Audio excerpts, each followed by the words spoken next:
My name is Emily. I am 26 years old. I left my town many years ago. When I was 18, I went to another city to study and work. At first, I wrote letters and called home often. But later, life became busy. I called less. I visited less. Then almost no visits came at all.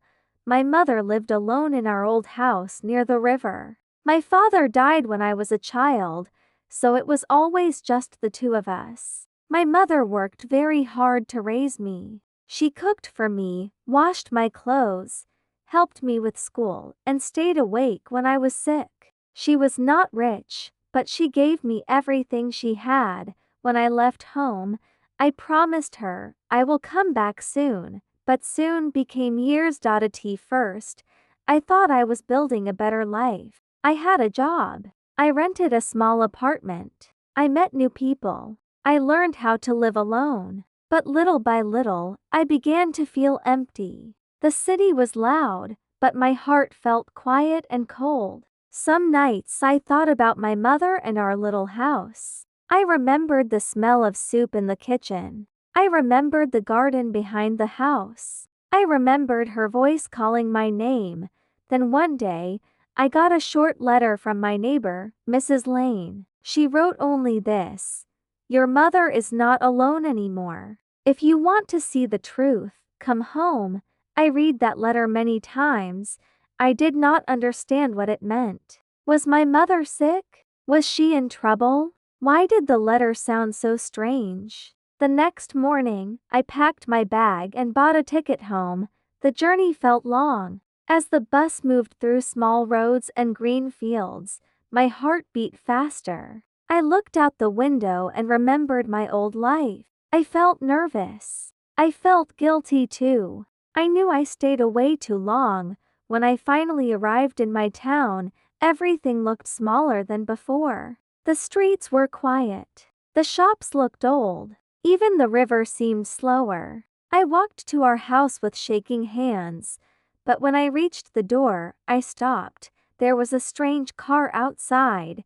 I looked at the garden. Someone had fixed the broken fence. The flowers looked healthier than before. The windows were clean. It was still my home, but it also felt different. I knocked. A man opened the door. He was maybe 60 years old. He was tall, with gray hair and kind eyes. But in that moment, I did not care if his eyes were kind. He was a stranger in my mother's house. He looked surprised and said, "Can I help you?" I stared at him and asked, "Who are you?" Before he could answer, I heard my mother's voice from inside. "Who is it, George?" Then she came to the door. For a second, we only looked at each other. "Emily," she whispered. I wanted to run into her arms, but I was too shocked. I looked from her face to the man and back again. Then I asked, "Who is he?" My mother looked tired suddenly. She opened the door wider and said softly, "Come inside. We need to talk."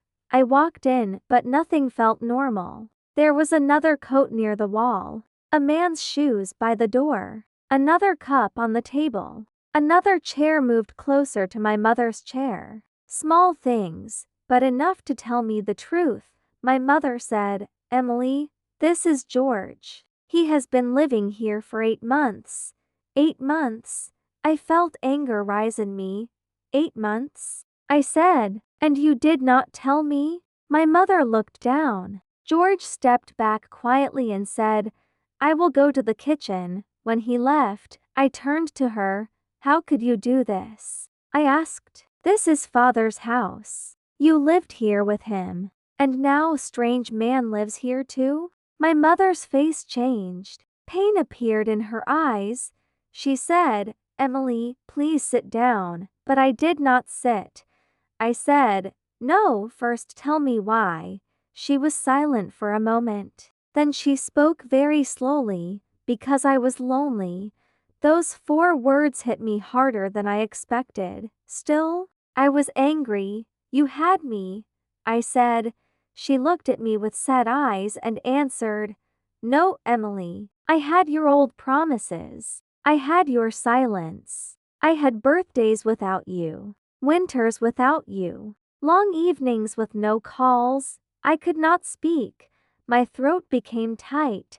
She went on. At first, I waited for you every month, then every holiday, then every summer. I told myself you were busy. I told myself you still loved me. But the house became too quiet. I ate alone. I sat alone. I got sick once and no one knew. My eyes filled with tears, but I turned away. I did not want to cry. Not yet, my mother said. George did not come to replace your father. No one can do that. He only came when I needed someone to talk to. He fixed the fence. He brought medicine when I had a fever. He stayed when I was afraid. I said in a low voice, "Why did you not tell me?" She answered, "Because I was afraid you would judge me." That hurt too, because it was true.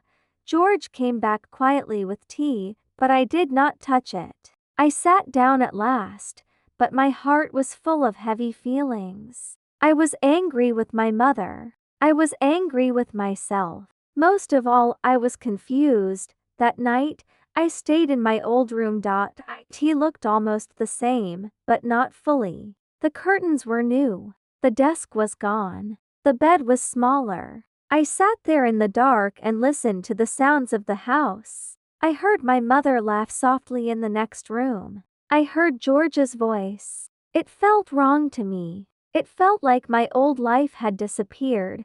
I did not sleep much. The next morning, I woke up early. I went to the kitchen and saw George making breakfast. He looked at me carefully and said, "Good morning." I answered, "Morning." He asked, "Tea?" I nodded. We stood in silence for a moment. Then he said, "Your mother missed you very much." I looked at him coldly and said, "You do not know anything about me." He did not get angry. He only said, "That is true."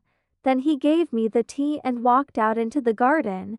Later, my mother asked me to go to the market with her. On the way, people smiled at her. They smiled at George too when he joined us later. I could see that people knew him. They looked comfortable with him. That made me feel even stranger, as if everyone accepted this new life except me.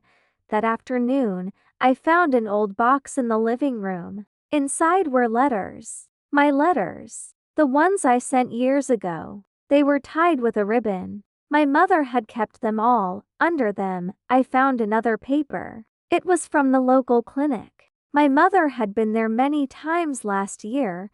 When she came into the room, I held up the paper and asked, "Were you sick?" She became quiet. Then she said, "Yes." For some time, I felt fear at once. "Why didn't you tell me?" She looked at me and smiled sadly. I called. "You were always busy." Then I stopped wanting to bother you. I sat down slowly. My anger began to break. I asked, "Was George with you?" She nodded. Every time.